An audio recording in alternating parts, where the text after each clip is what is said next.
উৎসাহ আর আতঙ্ক হাত ধরাধরি করে চলছে। একদিকে সাধারণ মানুষের মধ্যে প্রবল উত্তেজনা, আগ্রহ যে পশ্চিমবঙ্গ হয়তো বাঁচতে পারে। পশ্চিমবঙ্গের যে অচেনা রূপ মানুষ বাগনানে দেখেছে, কাকদ্বীপে দেখেছে, ডায়মন্ড হারবারে দেখেছে, মুর্শিদাবাদে দেখেছে, খিদিরপুরে দেখেছে, মহেশতলায় দেখেছে, আজকে হয়তো সেই পশ্চিমবঙ্গের বর্তমানের চেনা চেহারাটা বদলাতে পারে।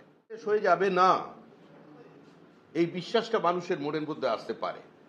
তৃতীয়বারের জন্য নির্বাচিত যে তৃণমূল কংগ্রেস সরকার আছে, তারা মানুষকে ভীত সন্ত্রস্ত করবার চেষ্টা করছে, আতঙ্ক তৈরি করবার চেষ্টা করছে। যারা বিএলওর কাজ করছেন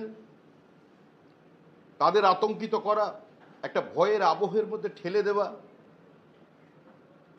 ভবিষ্যতে তাদের উপরে প্রাণঘাতী হামলা হতে পারে এ ধরনের নির্দেশ এবং সরকারি কর্মচারীদের বিরুদ্ধে, বিএলওদের বিরুদ্ধে, নির্বাচন কমিশনের বিরুদ্ধে কিছু ধর্মান্ধ মানুষকে খেপিয়ে তোলার এবং সর্বশেষ তার মধ্যে দিয়ে বিভাজনের রাজনীতি করে কনসলিডেটেড ভোট ব্যাংককে সুরক্ষিত করার যে প্রচেষ্টা তৃণমূল কংগ্রেস করেছে, আমরা বিশ্বাস করি পশ্চিমবঙ্গের রাজনীতি সচেতন মানুষ সেটাকে প্রত্যাখ্যান করবে।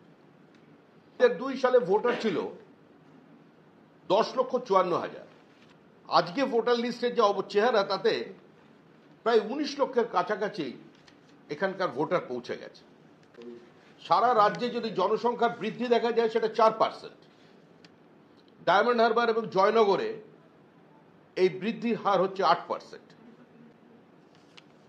2002 সালে হিন্দু ভোটারের সংখ্যা ছিল 7 লক্ষ। 2025 সালে হিন্দু ভোটারের সংখ্যা হচ্ছে 11 লক্ষ। 2002 সালে মুসলিম ভোটারের সংখ্যা ছিল 3,40,000। আজকে মুসলিম ভোটারের সংখ্যা হচ্ছে 8 লক্ষ ডায়মন্ড হারবার লোকসভা কেন্দ্রে। অর্থাৎ মুসলিম, আমি হিন্দু মুসলিমের বিভাজনের রাজনীতি বিজেপি বিশ্বাস করে না, বিজেপি করে না এবং এই শব্দবন্ধ ব্যবহার করতেও আমার রুচিতে বাঁধছে। কিন্তু পরিস্থিতির বাধ্যবাধকতায় এবং তৃণমূল কংগ্রেসের ভিন্ন বিভাজনের রাজনীতির জন্য এই কথা বলতে হচ্ছে। 128% গ্রোথ হয়েছে মুসলিম ভোটারদের ডায়মন্ড হারবার কেন্দ্রে। ডায়মন্ড হারবার এবং জয়নগর এই দুটো কেন্দ্রকে পরিকল্পিতভাবে মুসলিম মেজরিটি বানিয়ে দেওয়ার চেষ্টা হয়েছে। 2019 সালে নির্বাচনে বিভিন্ন মসজিদ থেকে ঘোষণা করে দেওয়া হয় হিন্দুরা এলাকা ছেড়ে চলে যাও। কার্যত নির্বাচনের দুদিনের আগে আপনারা যারা সাংবাদিক আছেন, আপনারা যাদের এখানে সবের বুম রাখা আছে, আপনারা দেখিয়েছিলেন এক্সোডাস হচ্ছে, মানুষ ঘর ছেড়ে এলাকা ছেড়ে চলে যাচ্ছে ভিন্ন আশ্রয় শুধুমাত্র নির্বাচনের কারণে। আজকে সেই পরিস্থিতি তৈরি করেছে আজকে পশ্চিমবঙ্গের বিভিন্ন প্রান্ত। কলকাতার বিভিন্ন বিধানসভার ডেমোগ্রাফি দেখেন, সেগুলো ধীরে ধীরে সম্পূর্ণভাবে মুসলিম মেজরিটি হয়ে যাচ্ছে। আমরা জনসংখ্যা বাড়িয়ে আমরা এলাকা দখল করে নেবো, দারুল ইসলাম, হার্বকে দারুল ইসলাম বানিয়ে ফেলবো, এই যে ভাবনা যেটা বাংলাদেশে উৎপত্তি হয়েছে, সেখানে প্রবল র্যাডিক্যালাইজেশনের কারণে আজকে তার প্রতিফলন এবং প্রতিধ্বনি দেখা যাচ্ছে পশ্চিমবঙ্গের বিভিন্ন জেলায়। নাগরিকের নাম ভোটার লিস্টে থাকবে না, বাংলাদেশি অনুপ্রবেশকারীর নাম, রোহিঙ্গাদের নাম, মুসলিম অনুপ্রবেশকারীদের নাম ভোটার লিস্টে থাকবে না। যে মুসলমানরা এই দেশকে নিজের দেশ বলে মনে করেন, যারা এই দেশে থেকে গেছেন দেশভাগের সময়, যারা মনে করেন এই দেশের সুখ দুঃখ তাদের সুখ দুঃখ, বিরাট কোহলির উইকেট পড়ে গেলে যারা দুঃখ পান, যারা বুমরার বল ঠিকমতো সুইং না করতে পারলে চিন্তিত হয়ে যান তার পায়ের ব্যথা নিয়ে, যারা এখনো নজরুলের কবিতা পড়েন, যারা এস ওয়াজেদ আলীর কথা বলেন, সেই মুসলমানদের সঙ্গে বিজেপির কোথাও বিরোধ নেই।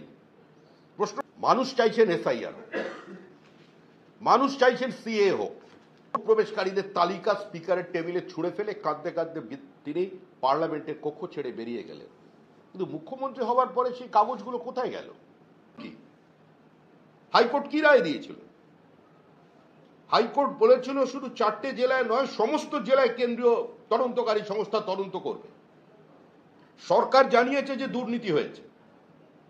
সরকারকে নির্দেশ দেওয়া হয়েছিল যে যারা দুর্নীতি করেছে তাদের চিহ্নিত করো, তাদের বিরুদ্ধে ব্যবস্থা নাও এবং টাকা তাদের থেকে উদ্ধার করো। 100 দিনের টাকা দেওয়ার ক্ষেত্রে, ডিসবার্সের ক্ষেত্রে কেন্দ্রীয় সরকার যে শর্ত আরোপ করবে সেই শর্ত রাজ্য সরকার মেনে চলতে বাধ্য। সম্পর্ক নেই 2002 এর ভোটার তালিকার নাম যার আছে, আর এই বর্তমানে ভোটার তালিকায় যার নাম আছে তিনি নাকি আত্মহত্যা করে ফেললেন। তার পরিবারের লোক বলছেন তার 4টে আঙুল নেই, তিনি লিখতে পারতেন কিনা জানি না। এত সিএ তো হবে, এসআইআর হবে, আটকাতে পারবেন মুখ্যমন্ত্রী, আটকাতে পারবে তৃণমূল কংগ্রেস? কি করবেন? কাছে বেঁধে রাখবেন, বিএলওদের মারবেন? হয়েছে, আমরা আপনাদের মাধ্যমে সমস্ত মানুষের কাছে বলছি, আতঙ্কের বাইরে আসুন। বাংলার মাটি, বাংলার জল বাঙালির থাকবে, পশ্চিমবঙ্গ পশ্চিমবঙ্গ থাকবে, এখানে কালী পাঁঠা খাবে, এখানে রবীন্দ্র জয়ন্তী হবে, এখানে 23শে জানুয়ারি শাঁখ বাজবে বেলা 12টার সময়, এখানে মহরমের মিছিল আর দুর্গাপুজোর বিসর্জন সমান্তরালভাবে একই সময় একই রাস্তা দিয়ে যাবে। সেই পরিবেশ আমরা এখানে তৈরি করতে চাইছি। সংখ্যালঘু ছেলেমেয়েরা মাদ্রাসায় বিজ্ঞান পড়বে, ইংরেজি পড়বে, বুঝবে, সংবিধানের রক্ষাকর্তা বুঝবে, রাজ্যপাল বুঝবে, আমরা কি বলবো? আমাদের বিএলএ 2 রেডি আছে। তৃণমূল কংগ্রেসের অস্থায়ী কর্মচারীকে মঞ্চে ভাষণ দিতে যাওয়া লোকজনকে বিএলও মানালে আমরা প্রতিবাদ করব, তাদের নাম আমরা জমা দেব। যেন বিহারে আরজেডি এত বিএলএ দিয়েছে, বিজেপি দিয়েছে, কংগ্রেস দিয়েছে, সুন্দরভাবে হয়েছে। পশ্চিমবঙ্গে আতঙ্ক কিসে?